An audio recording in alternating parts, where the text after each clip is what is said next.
Chers collègues, donc j'interviens sur ce rapport qui a été vu en commission mardi dernier. Donc, suite à la survenance de la crise sanitaire et la mise en place par le gouvernement du dit pass sanitaire, nous sommes appelés à nous prononcer sur une aide directe de la région dotée d'un 250 000 € pour l'acquisition de lecteurs de vérification fixes de QR code, donc ceux des passes sanitaires, à destination, comme l'a rappelé la présidente de la commission, des professionnels du tourisme, du loisir et de la culture.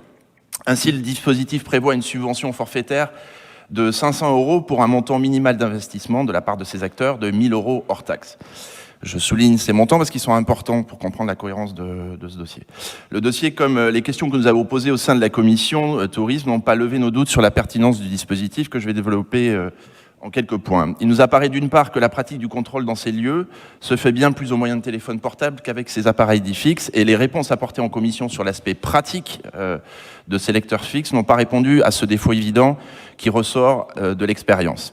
Ensuite, et de manière subséquente à l'utilisation des téléphones portables, il existe des applications gratuites, notamment l'application officielle Tous Anti-Covid, pour opérer les vérifications.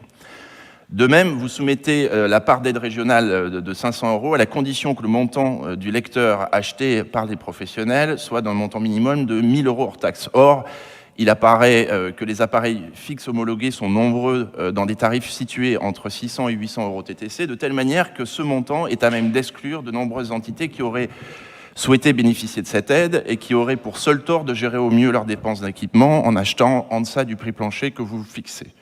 Enfin, lorsque j'ai questionné M. de Conson en commission sur le moment où a été initié ce projet, il m'a donné la réponse que nous envisagions, c'est-à-dire le début de l'été. Et c'est bien le vice de ce projet, il est déjà daté. La DLC est consommée. Elle est datée dans son réalisme et dans ses objectifs. Il n'y a pas eu de réactivité pour adapter cette aide aux réalités évolutives de la situation sanitaire, de la pratique des professionnels et même du coût réel d'un tel équipement. Il ressort ainsi du dispositif qu'il n'est pas nécessaire d'engager une telle somme qui pourrait être utile à ces mêmes acteurs régionaux sous d'autres aspects bien plus efficients financièrement. En conséquence, nous nous abstiendrons. Merci, Monsieur le Président.